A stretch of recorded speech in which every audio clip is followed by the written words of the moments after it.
하나님 말씀은 히브리서 8장입니다. 하늘 보좌 우편에 앉아 계신 예수님이라는 제목으로 오늘 말씀을 나누고자 합니다. 우린 늘 기도할 때 예수님께서 하늘 보좌 우편에 앉아 계시다라는 고백을 많이 합니다. 그리고 스데반이 순교할 때도 예수님께서 하늘 보좌 우편에서 서서 스데반의 순교를 바라보셨다라고 사도행전은 또 기록하고 있습니다. 그것은 단순히 추상적인 의미로 그렇게 쓰고 계신 것이 아닙니다. 오늘 그 옛 언약과 새 언약을 비교하면서 예수님께서 하늘 보좌 우편에 앉아 계신다라는 그 의미가 또 새 언약의 중보자 되신 예수님께서 우리에게 어떠한 의미가 있는지를 명확하게 또 사실적으로 증거하고 있는 내용입니다. 히브리서 8장 1절로 2절에는 이렇게 기록하고 있습니다. 지금 우리가 하는 말의 요점은 이러한 대제사장이 우리에게 있다는 것이라. 그는 하늘에서 지극히 크신 이의 보좌 우편에 앉으셨으니 성소와 참 장막에서 섬기는 이시라. 이 장막은 주께서 세운 것이요 사람이 세운 것이 아니니라. 오늘의 본문은 앞서 1장부터 7장까지 설명했던 예수 그리스도의 대제사장으로서의 우월성과 탁월성을 바탕으로 그 예수께서 지금 우리에게 있다는 것을 분명하게 강조하고 있습니다. 우리에게 있다는 표현은 구약의 이스라엘 백성에게는 하나님의 약속 즉 율법이 있어서 그 율법에 따른 성막이 있었고 또 그 성막을 섬기는 대제사장이 있었듯이 우리에게는 하나님의 새 언약이 있어서 그 새 언약에 따른 참 장막이 있고 그곳에 성도를 섬기는 대제사장이 있다는 것을 말하고 있습니다. 우리에게도 구약의 율법의 축복과 같은 축복의 비밀들이 우리에게도 있다라는 의미입니다. 구약에는 옛 언약에 의해서 성막이 있었고 성전이 있었고 대제사장이 있어서 구약의 백성들이 하나님을 만날 수 있었듯이 우리에게서도 새 언약이 있고 새 언약에 따른 대제사장이 있고 또 하나님이 계신 참 성막 하나님 나라가 있어서 우리들도 하나님을 만나는 축복을 온전히 누릴 수 있다 그 말을 하는 것입니다.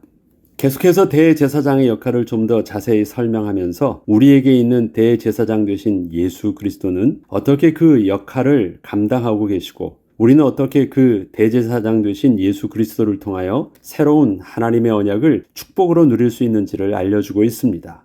3절로 6절에 보면 대제사장마다 예물과 제사 드림을 위하여 세운 자니 그러므로 그도 무엇인가 드릴 것이 있어야 할지니라. 예수께서 만일 땅에 계셨더라면 제사장이 되지 아니하셨을 것이니 이는 율법을 따라 예물을 드리는 제사장이 있음이라. 그들이 섬기는 것은 하늘에 있는 것의 모형과 그림자라. 모세가 장막을 지으려 할 때에 지시하심을 얻음과 같으니 이르시되 삼가 모든 것을 산에서 내게 보이던 본을 따라 지으라 하셨느니라. 그러나 이제 그는 더 아름다운 직분을 얻으셨으니 그는 더 좋은 약속으로 세우신 더 좋은 언약의 중보자시니라. 모세가 시내산에서 하나님께 언약을 받고 성막을 지으라고 지시함을 받을 때 하나님께서는요 모세에게 환상으로 직접 보여주셨어요. 그냥 단순히 설계도만 주셔서 사이즈는 이렇게 하고 높이 너비 이렇게 하니까 이렇게 만들라라고만 하면 한 번도 보지 못했기 때문에 굉장히 추상적인 그림이 나올 수 있었는데 하나님께서는 친히 그 모형을 보여주시고 실제를 보여주시고 거기에 대한 치수와 거기에 대한 문양과 이런 걸 구체적으로 말씀해 주셨습니다. 또한 성막의 집기도 그래서 모세가 친히 본대로 지시하심을 따라서 그렇게 세공 기술자들에게 그것을 지시하고 똑같이 그렇게 만들어졌습니다. 그래서 그러한 성막과 성소에 있는 그 기물들은 모세에 의해서 추상적으로 만들어진 어떠한 것이 아니라 본대로 그것을 모형으로 해가지고 본으로 그렇게 만들어진 것들이었습니다. 이스라엘 백성들 중에 아론의 자손들이 대제사장이 되었다는 것은 하나님의 언약의 말씀에 근거하여 세움을 받은 것이었습니다. 이는 아론의 자손들이 아닌 자들은 대제사장이 될 수 없음을 말하는 것입니다. 그것이 하나님의 언약이요 율법의 말씀이었기 때문이었습니다. 구약의 대제사장이 하나님과 하나님 백성의 중보자가 되어서 섬겼던 것처럼 예수님께서는 새 언약의 실제가 되셔서 하늘보좌 우편에서 중보자가 되어주셨다는 것입니다. 이 때문에 예수님께서 대제사장 되심은 구약의 율법인 옛 언약이 아닌 하나님의 새 언약에 의해서 세움을 받는 것이 가능한 것이었습니다. 그리고 그 새 언약은 율법에 의하여 지어진 성막이 있던 땅에서 새롭게 주어진 것이 아니라 새로운 성소 즉 모세를 통하여 직접 보게 하시고 그대로 짓게 하셨던 하나님 나라의 모형의 성소를 섬기는 것이 아니라 실제 하나님에 계신 하나님의 성소에서 직접 섬기는 대제사장으로서의 역할을 하기 위한 언약이셨습니다. 다시 말해서 히브리서 7장 22, 28절의 말씀처럼 새 언약은 거룩하신 하나님이 친히 거하고 계신 하나님 나라 즉 하늘 성소를 섬기기 위한 하나님의 본론의 언약이신 것이었습니다. 이와 같이 예수는 더 좋은 언약의 보증이 되셨느니라. 제사장 된 그들의 수요가 많은 것은 죽음으로 말미암아 항상 잊지 못함이로되 예수는 영원히 계심으로 그 제사장 직분도 갈리지 아니하느니라. 그러므로 자기를 힘입어 하나님께 나아가는 자들을 온전히 구원하실 수 있으니 이는 그가 항상 살아계셔서 그들을 위하여 간구하심이라. 이러한 대제사장은 우리에게 합당하니 거룩하고 악이 없고 더러움이 없고 죄인에게서 떠나 계시고 하늘보다 높이 되시니라. 이 땅에 있는 대제사장과 비교할 수 없는 온전하신 그리스도이시다. 온전하신 제사장 사역을 감당하신 분이라는 것입니다. 그는 저 대제사장들이 먼저 자기 죄를 위하고 다음에 백성의 죄를 위하여 날마다 제사 드리는 것과 같이 할 필요가 없으니 이는 그가 단번에 자기를 들여 이루셨습니다. 율법은 약점을 가진 사람들을 제사장으로 세웠거니와 율법 후에 하신 맹세의 말씀은 영원히 온전하게 되신 아들을 세우셨느니라. 하나님의 백성된 이스라엘 백성이 하나님을 만나는 길은 하나님의 약속의 말씀인 율법의 근거에서 만날 수 있었습니다. 그러나 그 율법은 범죄한 인간의 육신의 한계로 인하여 언제나 불완전할 수밖에 없었습니다. 이러한 옛 언약의 한계를 하나님께서는 친히 당신의 아들을 이 땅에 보내셔서 그리스도의 직분을 감당케 하시는 새 언약을 통하여 영원한 하나님의 구원의 의를 온전히 이루셨습니다. 우리는 하나님의 새 언약에 의하여 새 생명을 얻고 하나님의 은혜 아래 거하게 된 하나님의 자녀요 하나님의 백성입니다. 이 땅에서 사는 우리는 새 언약의 중보자 되신 예수 그리스도를 통하여 날마다 하나님의 은혜의 보좌 앞으로 나아갈 수 있게 된 것입니다.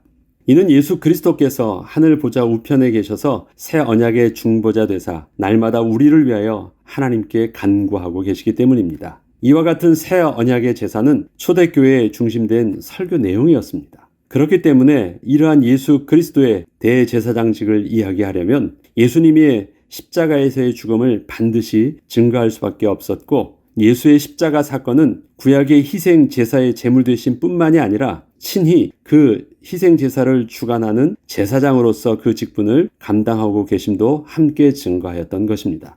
이러한 예수의 십자가의 제사는 예레미야가 말한 새 언약을 의미합니다. 이것을 8장 7절에서는 이렇게 예레미야의 설교를 인용하고 있습니다. 저 첫 언약이 무흠하였더라면 둘째 것을 요구할 일이 없었으려니와 그들의 잘못을 지적하여 말씀하시되 주께서 이르시되 볼지어다 날이 이르리니 내가 이스라엘 집과 유다 집과 더불어 새 언약을 맺으리라. 또 주께서 이르시기를 이 언약은 내가 그들의 열조의 손을 잡고 애굽 땅에서 인도하여 내던 날에 그들과 맺은 언약과 같지 아니하도다. 그들은 내 언약 안에 머물러 있지 아니하므로 내가 그들을 돌보지 아니하였노라. 또 주께서 이르시되 그날 후에 내가 이스라엘 집과 맺을 언약은 이것이니 내 법을 그들의 생각에 두고 그들의 마음에 이것을 기록하리라. 나는 그들에게 하나님이 되고 그들은 내게 백성이 되리라.